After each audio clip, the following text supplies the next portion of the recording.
Welcome to the first tutorial I'm doing of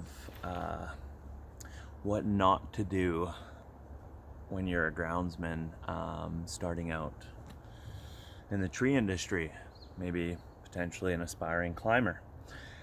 So we were cleaning up the other day and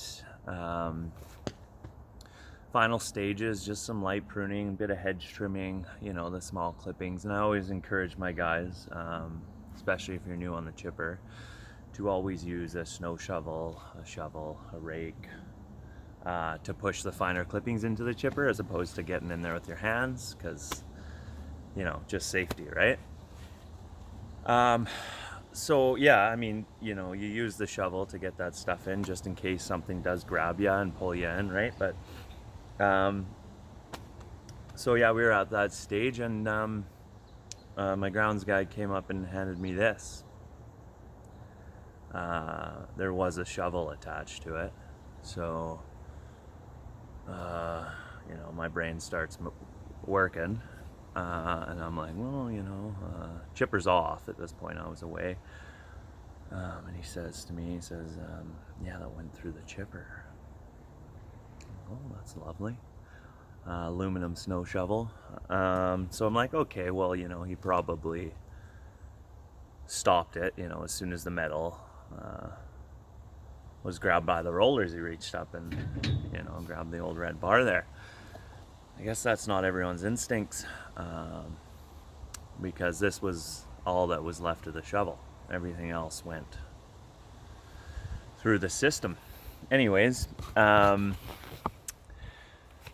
so, I'm not starting the chipper up until I get every piece of metal out of there, because I'm worried about my knives. Well, of course, I opened up the drum and spanner. She's kind of locked right now because there's still shards of metal in there. A couple pieces of shovel. So I can't spin that. So we're gonna have to get a little bit more creative in getting in there. Needless to say, the knives look like they went through a chipper. But then I was like, okay, well, where's the rest of the shovel? Because I was pulling out bits from the drum. I got a couple bits, but like, for my math, it was only about, 10% of the shovel. And so, did a bit of researching, looking around, bit of Sherlock Holmesing it. And I don't know if you guys can see this, but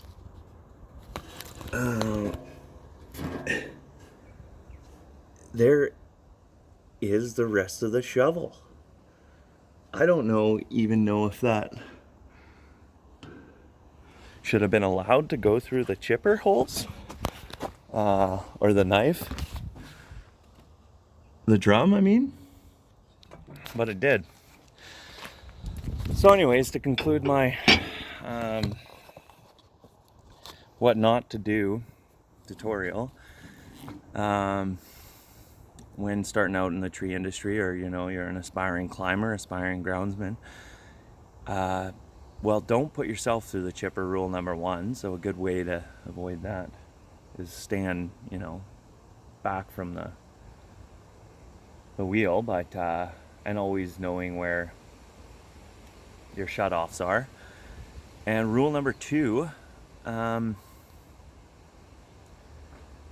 put shovels through the chipper. Snow shovels, spade shovels, any hand tools, really. Any tools at all. Just keep them out of the chipper. Don't put them through. Because, ultimately, our boss is going to have to deal with it, and he's not going to be happy.